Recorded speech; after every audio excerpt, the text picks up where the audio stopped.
Buenas noches, mi nombre es María Paula Orozco Hurtado y estoy representando al Semillero de Derechos Humanos de la Universidad Libre Seccional Pereira.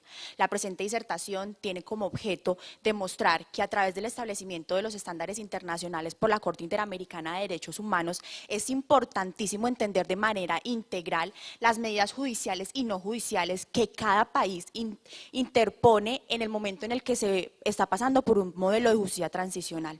Así pues, los procesos de justicia transicional deben entenderse y estudiarse bajo el concepto de control de convencionalidad, porque este permite concretar la obligación de garantía de los derechos humanos a través de la verificación de las prácticas internas con la jurisprudencia internacional, especialmente aquellas que se refieren al acceso a la justicia y la obligación del derecho de garantía de la verdad de las víctimas de graves violaciones de derechos humanos. Según el Centro Internacional para la Justicia Transicional, esta debe comprenderse como el conjunto de medidas judiciales y políticos que los estados utilizan para hacerle frente a una masiva violación de derechos humanos en dos contextos. El primero, la transición de un gobierno dictatorial a uno democrático. El segundo, el fin de un conflicto armado interno. En este orden de ideas, Latinoamérica ha ejecutado diversas medidas judiciales y no judiciales para poder reparar de manera integral los derechos humanos. Las primeras, es decir, las medidas judiciales, se refieren a la modificación judicial que va encaminada a la creación de jurisdicciones especiales que buscan la investigación de los responsables, la sanción de estos y además la imposición de penas alternativas diferentes a las establecidas en la jurisdicción penal ordinaria de cada país, sin que en ningún lugar estas permitan leyes de amnistía absolutas. Respecto a las medidas no judiciales, se concretan generalmente en medidas de satisfacción, como la creación de comisiones de la verdad, unidades de búsqueda de personas desaparecidas y tribunales de conciencia.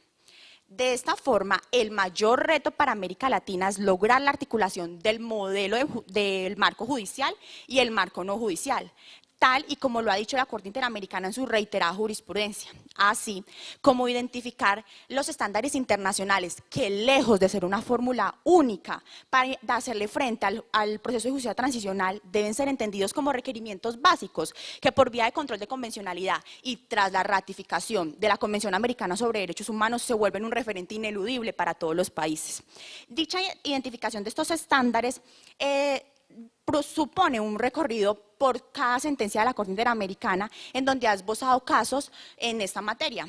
En este caso, y procederé a exponer los grandes avances de esta investigación en casos como Argentina, Uruguay, Chile, Perú y El Salvador, países en los cuales se ha pasado por procesos de justicia transicional. Así pues, y para empezar, encontramos el caso chileno, que tras el fin de la dictadura de Pinochet y en busca de una reorganización democrática y civil, implementaron medidas judiciales y no judiciales. En razón a la primera, se crearon leyes de amnistía que dejaron como consecuencia la impunidad de delitos de lesa humanidad y de guerra. La Corte Interamericana de Derechos Humanos ha dicho al respecto, en el caso Almonacid Arellano versus Chile, que estos delitos son inamnistiables e imprescriptibles. Además, que las leyes de amnistía proponen poner en situación de indefensión a la víctima, como además que son un obstáculo para la investigación. Como medidas no judiciales, crearon comisiones de la verdad, que tenían por objeto esclarecer los hechos por parte de los responsables. Siguiendo por la misma línea, encontramos el caso argentino, que en razón a las medidas judiciales crearon también leyes de amnistía y en razón de medidas no judiciales, al igual que el caso chileno, comisiones de la verdad.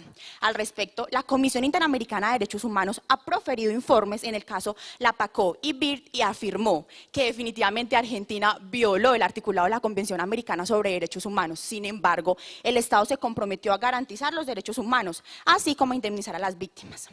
Para terminar con los países que vivieron la transición a la democracia, encontramos a Uruguay, que al igual que los países de los que ya he hablado, implementaron leyes de amnistía y comisiones de la verdad para medidas judiciales y no judiciales respectivamente.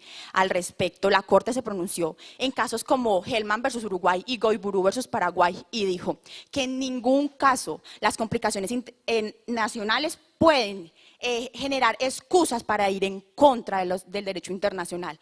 Además, fue reiterativa en cuanto a que las leyes de amnistía son totalmente incompatibles con la Convención Americana sobre Derechos Humanos. Y por último, los legisladores están en la obligación de crear leyes que ayuden a las víctimas a acceder a la justicia y no que imposibiliten su acceso.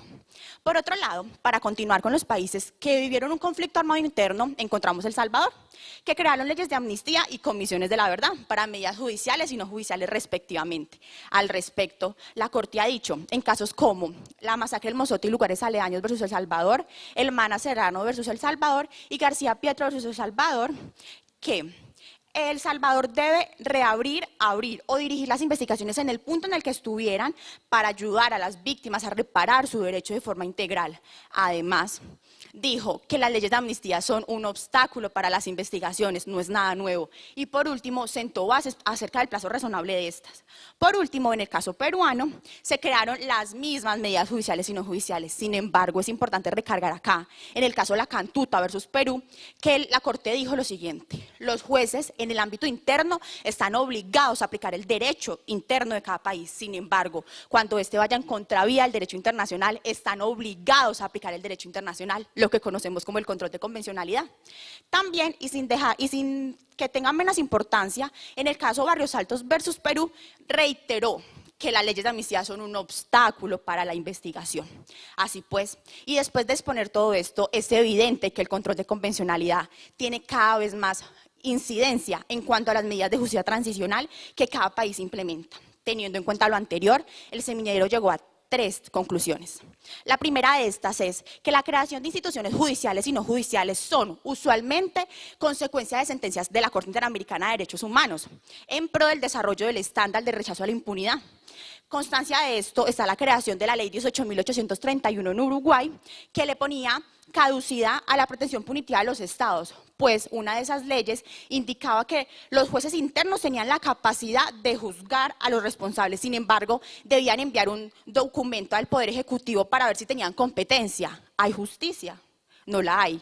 En segundo lugar, y como segunda conclusión, decidimos que las medidas judiciales y las no judiciales deben estar articuladas de manera que los informes de las instituciones no judiciales sean vinculantes en el momento en el que las instituciones judiciales juzguen a los responsables, porque se ha visto que es demasiado tarde cuando ya se juzgó a los responsables para que esos informes sirvan como reparación integral de las víctimas.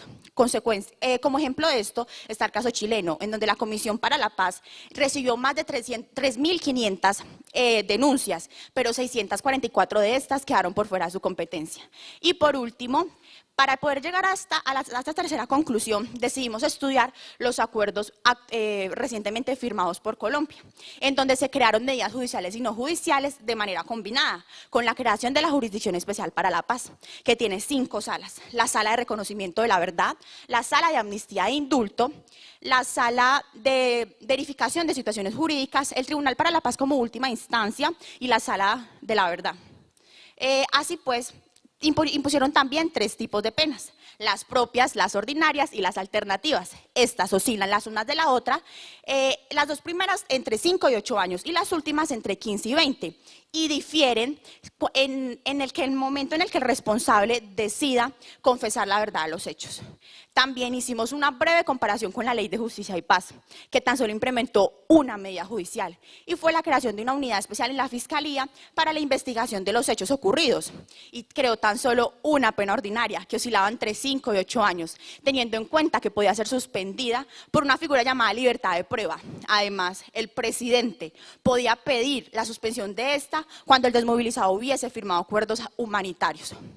Por último, y es aquí la tercera conclusión, Colombia tiene un gran reto, ya que ratificó la competencia de la Corte Interamericana de Derechos Humanos y además firmó la Convención Americana sobre Derechos Humanos. Esto quiere decir que las medidas aplicadas en justicia transicional deben estar acordes al control de convencionalidad que hemos hecho anteriormente en los casos comparados. Y, en segundo lugar, se tiene un gran reto también con la coexistencia de los 2 procesos de justicia transicional, es decir, la Ley de Justicia y Paz y los acuerdos para la paz. Muchas gracias.